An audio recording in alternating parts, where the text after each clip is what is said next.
En este viaje que realizamos en el año de 1996 con una comisión de la Universidad de Los Llanos, quisimos indagar sobre los indígenas sálivas, asentados en el resguardo del Duya en el municipio de Orocué, Casanare.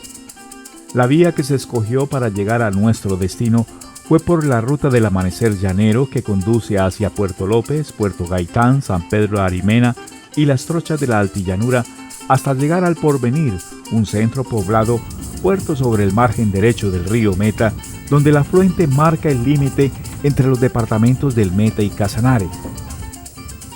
Allí se transbordaba en una vetusta embarcación llamada planchón que aguas abajo nos desembarcaría en Orocué.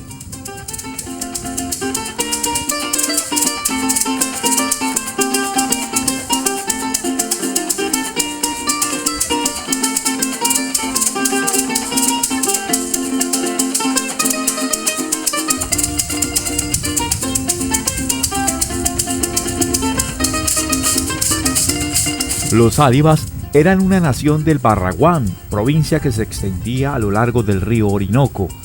El territorio más antiguo de la nación sáliva parece haber estado sobre la ribera occidental del Orinoco, entre los ríos Bichada y Guaviare. Su idioma original es el sáliva, siendo un pueblo sociable con un gran gusto por la música y sus instrumentos. Por ese motivo hemos emprendido este viaje para tener un contacto con los sálivas y conocer el baile o la danza del botuto que se realiza por las fechas del 2 de febrero todos los años en la celebración del Día de la Advocación de la Virgen de la Candelaria, patrona de Orocué.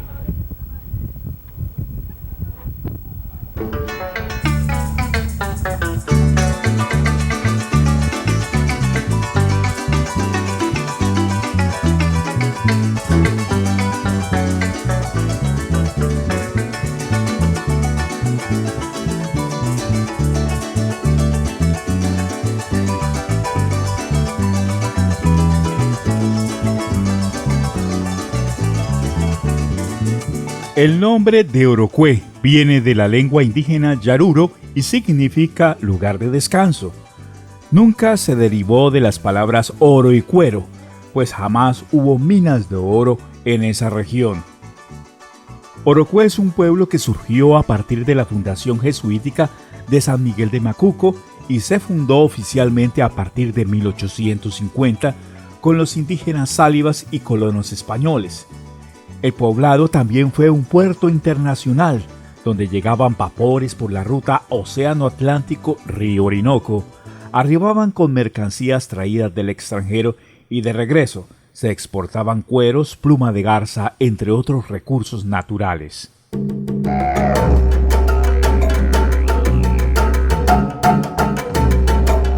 Después de pasar por Orocué, nos dirigimos al Duya, al resguardo de los indígenas sálivas, para apreciar un poco más de cerca su entorno. Existen otros resguardos indígenas sálivas en el Bichada. Por ejemplo, hay una comunidad sáliva de nombre Santa Rosalía. También habitan en el estado de Bolívar de la vecina República de Venezuela.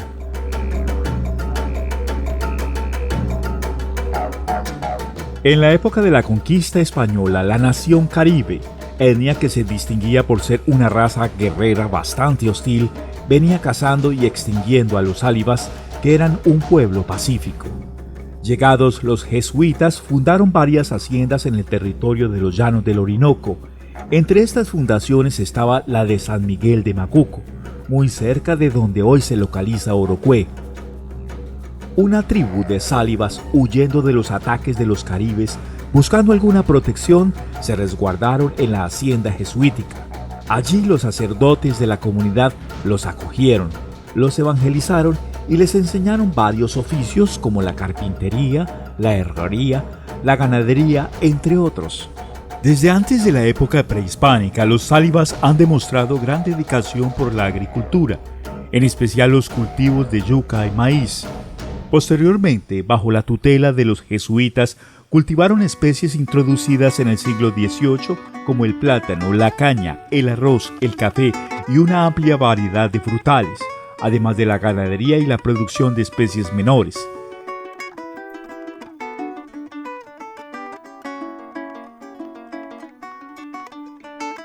La expresión artística de los sálivas se manifiesta en la talla de madera, el tejido de hamacas o chinchorros y la cerámica.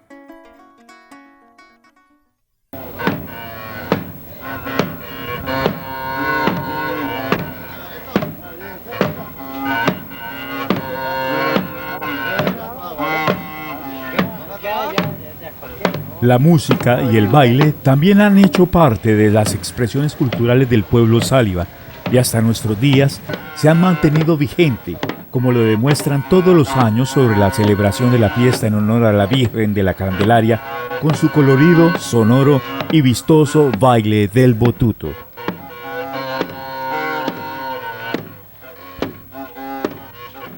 El botuto es un instrumento musical elaborado con una guadua hueca y por un extremo moldeado con cera de abejas. Por este extremo soplan generando un peculiar sonido a un monotónico ritmo que acompañan con un tambor elaborado con madera y cuero de venado. En la danza, donde solo los adultos participan, se organizan en una fila a manera de una procesión. A cuestas llevan los cogollos de hojas de palma de cucurita o palma real y por horas recorren las calles del pueblo de Orocue hasta entrar en la iglesia, donde pasan frente al altar de la Virgen de la Candelaria. Antiguamente dejaban una ofrenda que consistía en los frutos que ellos cosechaban. La danza del botuto ya la tenían apropiada dentro de la cultura sáliva desde antes de la conquista española y era básicamente el rito que hacían cuando obtenían sus cosechas en señal de agradecimientos al dios Pulú, que según su cosmovisión era el dios que les enseñó a cultivar, a cazar, el secreto de las plantas y el respeto por la naturaleza.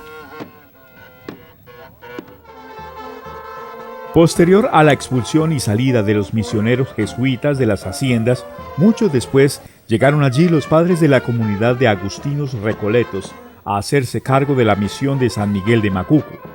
A finales del siglo XIX, continuando con la evangelización de los sálivas, hicieron que este rito del baile del botuto de agradecimiento en honor al dios Pulú se dirigiera más bien en honor a la advocación de la Virgen de la Candelaria, patrona de los misioneros agustinos recoletos. Previo a la procesión del baile del botuto, los sálivas salen del resguardo unos días antes y se trasladan al pueblo, donde hacen los preparativos como tejer las palmas y sus adornos, preparar el por si acaso y la merienda que consumirán durante esos días. También preparan la chicha de maíz y con corozo de palma de moriche, que los alienta y estimula en las largas jornadas de la milenaria danza. A esta efeméride, el 2 de febrero, llegan a Orocue muchos turistas para disfrutar de las fiestas y apreciar la procesión del baile del botuto. Los orocueseños anfitriones los reciben con complacencia. Otro ícono histórico de Orocue es la centenaria casa en pie aún, donde el escritor colombiano José Eustacio Rivera se alojó mientras escribía los primeros manuscritos de su magna obra literaria La Vorágine. Allí dejamos a Orocue, aquí dejamos el Duya, el resguardo de los sálivas, territorio ancestral, custodiado por el río Duya y el río Meta, testigos que por siglos han visto correr la historia de la etnia de los sálivas.